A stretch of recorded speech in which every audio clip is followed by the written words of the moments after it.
વિદ્યાર્થી મિત્રો, English standard 10 part 2 direct indirect speech. હવે ડાયરેક્ટ ઇનડાયરેક્ટ સ્પીચમાં પ્રીવિયસ વિડીયોઝમાં આપણે જોયું હતું કે ટેન્સમાં ફેરફાર. હવે આવે છે થર્ડ નિશ્ચિત શબ્દોમાં ફેરફાર.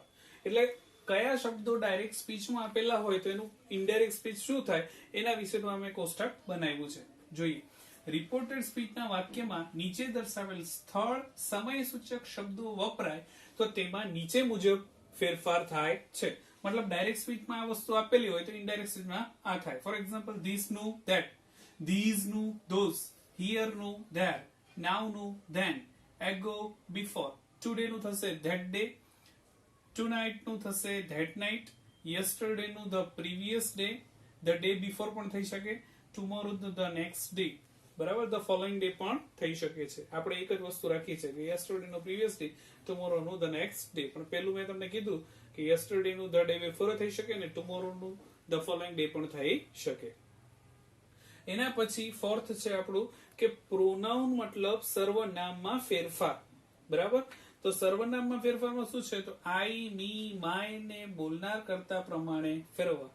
મતલબ અહીંયા ઇન્વર્ટેડ કોની શરૂઆતમાં આઈ હોય, બરાબર, તો એ બોલનાર વ્યક્તિ કોણ છે એના આધારે આપણે ચેન્જીસ કરવાનું. એવું તમને એક્ઝામ્પલમાં સમજાવું. યુ, યોર ને સાંભળનાર કરતા પ્રમાણે ફેરવવા. હી, શી, ઈટ, ધે માં ફેરફાર ન થાય. મતલબ હી, શી, ઈટ હોય તો ઇનડાયરેક્ટ સ્પીચમાં હી, શી, ઈટ જ રહે છે, એમાં કોઈ ચેન્જીસ થતો નથી. હવે આ જ વસ્તુ હું તમને એક્ઝામ્પલ દ્વારા સમજાવું. મિત્રો સમજજો બરાબર ધ્યાનથી. પહેલું એક્ઝામ્પલ છે અજય સેડ પછી comma I am lazy inverted comma full stop. તો આપણે પહેલા શું લખશું? Ajay said that. આટલું ધ્યાન રાખજો. પહેલા ઇન્વર્ટેડ કોમા ને અટેન પહેલા શું મૂકવાનું? ધેટ. ત્યાર પછી આઈ. આમાં શું કહે છે કે આઈ ને બોલનાર કરતા પ્રમાણે. મતલબ એક વસ્તુ ધ્યાન રાખવાનું કે ફર્સ્ટ સબ્જેક્ટ એ બોલનાર હોય છે, તો આ બોલે તેની સામે જે નામ હોય તે શું હોય? સાંભળનાર. બરાબર. આપણે પહેલા અહીંયા ધ્યાન રાખો આઈ. આઈ મતલબ બોલનાર. તો બોલનાર કોણ છે? અજય. તો અજય નું મેં શું કર્યું અહીંયા? હી. બરાબર. પછી આપણો જૂનો નિયમ કે એમ ઇઝ નું વોઝ વેર થાય છે, તો હી સાથે શું લાગે? વોઝ. વેર તો લાગે નહીં. બરાબર છે. તો હી વોઝ. લેઝી નું લેઝી. મતલબ આપણે આઈ નું હી કર્યું ને સર્વનામ પરિવર્તન કર્યું એમ કહી શકાય. બીજું એક્ઝામ્પલ જોઈએ. The boy said comma inverted comma we will come tomorrow. Okay, તો ધ બોય સેડ ધેટ. હવે વી નું શું થાય છે? ધે. પછી વિલ નું શું થાય? વુડ.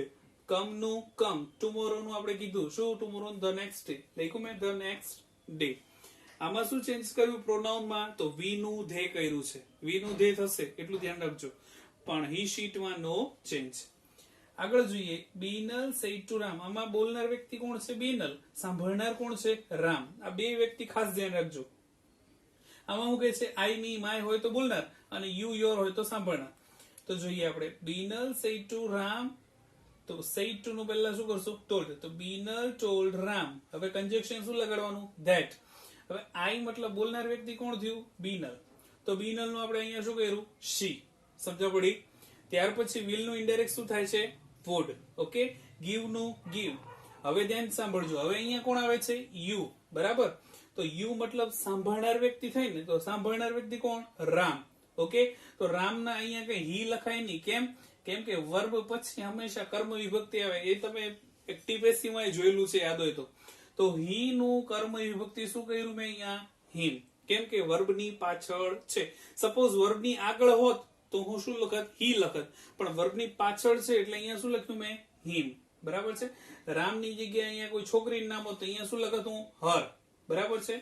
આગળ જોઈએ આપણે. યુ પછી માય ઈમેલ આઈડી એટલે મારું. મારું એટલે કોનું? બીનલ નું કે રામ નું? તો અહીંયા બીનલ નું. કારણ કે માય કે છે અને આઈ ની માય હોય તો બોલનાર કરતા પ્રમાણે કરવાનું હોય છે. એટલે માય ઈમેલ આઈડી એટલે બીનલ નું. બીનલ નું એટલે હર ઈમેલ આઈડી. નેક્સ્ટ આવે વિદ્યાર્થી મિત્રો એસર્ટિવ સેન્ટેન્સીસ મતલબ વિધાન વાક્ય. આરવી તરીકે સેડ ટુ ને બદલે ટોલ્ડ મુકાય છે. ક્યારે? વિધાન વાક્યમાં. બરાબર. વાક્ય વિધાન છે. જો આ વિધાન વાક્ય કહેવાય. Paresh has come here. બરાબર.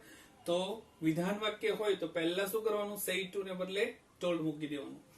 જો જવાબ આપવાના સ્વરૂપમાં રૂપાંતર કરવું હોય તો સેડ ટુ ને બદલે રિપ્લાઇડ અથવા આન્સર્ડ મૂકી શકાય છે. આ પેરેગ્રાફ વાળા વાક્યો આવશે ને એમાં ધ્યાન રાખવાનું કે સપોઝ કોઈ સવાલ પૂછ્યો કે વેર ડુ યુ લીવ, કોઈ એક પેરેગ્રાફમાં કોઈ સવાલ પૂછ્યો વેર ડુ યુ લીવ, તો એમાં લખશે કે આઈ લીવ ઇન મુંબઈ, બરાબર. તો પેલા સવાલ પૂછ્યો તેને આન્સર આપે ત્યારે અહીંયા રિપ્લાઇડ અથવા આન્સર કરવામાં આવે છે.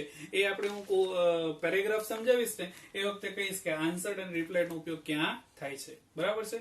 પણ અત્યારે શોર્ટમાં શું સમજો કે વિધાન વાક્ય હોય તો સેડ ટુ ને બદલે શું મૂકવાનું, ટોલ્ડ, બરાબર છે. અને સેડ એકલું હોય તો સેડ રહેવા દેવાનું. ફોર એક્ઝામ્પલ પહેલું જ વાક્ય છે જો રાજેશભાઈ સેડ ટુ નથી, સેડ ટુ ક્યાં છે તો આયરું જો બીજા સેન્ટેન્સમાં સેડ ટુ છે તો સેડ ટુ માં આપણે કર્યું ટોલ્ડ. પણ પહેલા વાક્યમાં રાજેશભાઈ સેડ છે તો આપણે રાજેશભાઈ સેડ રહેવા દેવાનું. પછી કંજક્શન શું મૂકવાનું, ધેટ. હવે પરેશ થર્ડ પર્સન એટલે પરેશનું પરેશ જ રહેવા દેવાનું, બરાબર. હવે હેઝ કમ તો એનું શું થશે, હેડ કમ. કારણ કે આપણે આ ટેન્સ પરિવર્તનમાં જોઈ ગયા છીએ કે હેઝ પ્લસ V3 હોય તો હેડ પ્લસ V3 થાય. પ્રેઝન્ટ પરફેક્ટ નું પાસ્ટ પરફેક્ટ થાય. અને અહીંયા આવ્યું જો હિયર, એ પેલા સમય સૂચક શબ્દ તો હિયર નું આપણે શું શીખ્યા હતા, ધેર, બરાબર. પહેલું વાક્ય સમજવા પડી, ફરી એકવાર સમજાવું.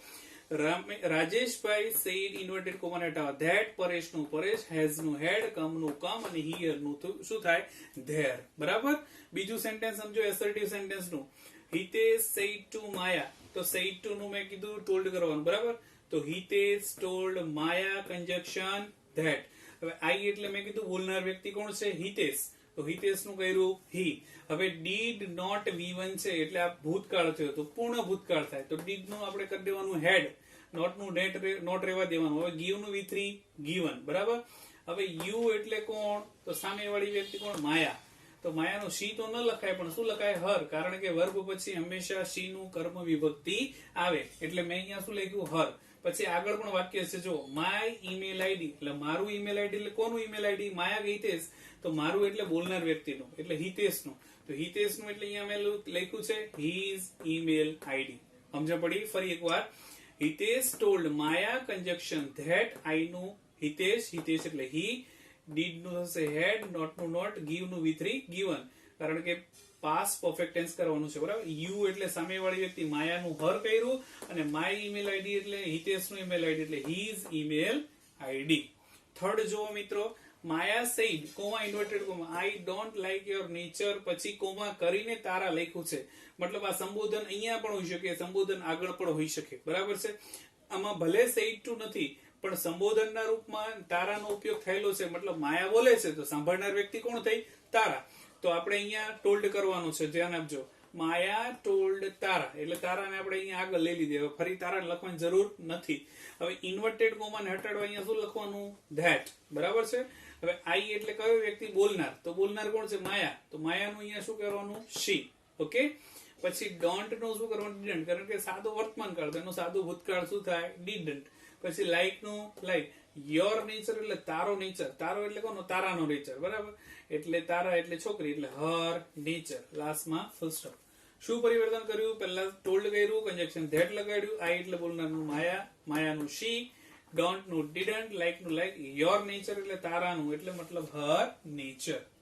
Fourth sentence, Kuldeep said to Shivani we will go to Saputara. તો કુલદીપ સેડ ટુ નું શું કર્યું, ટોલ્ડ.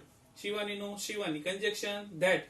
વી નું ઇનડાયરેક્ટ દે થાય છે, વિલ નું વુડ, ગો નું ગો જ રહેશે. જો વિલ સાથે V1 તો વુડ સાથે પણ V1. આમાં કોઈ ચેન્જીસ કરવાનું નહીં, ખાલી વિલ નું વુડ એકલું કરવાનું. ટુ સાપુતારા નું ટુ સાપુતારા, બરાબર. ફિફ્થ સેન્ટેન્સ જો Rahul said to Rita you look beautiful today, બરાબર.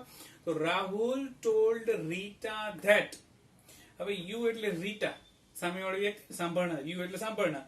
તો રીટાનું અહીંયા શું લખ્યું, સી. કારણ કે વર્બની આગળ છે. જો વર્બની પાછળ હોત ને તો હર આવત, પણ વર્બની આગળ એટલે શું આવે, સી. હવે લુક V1 છે તો એનું V2 કરી નાખશું, લુક્ડ. બ્યુટીફુલ નું બ્યુટીફુલ ને ટુડે નું થશે ધેટ ડે.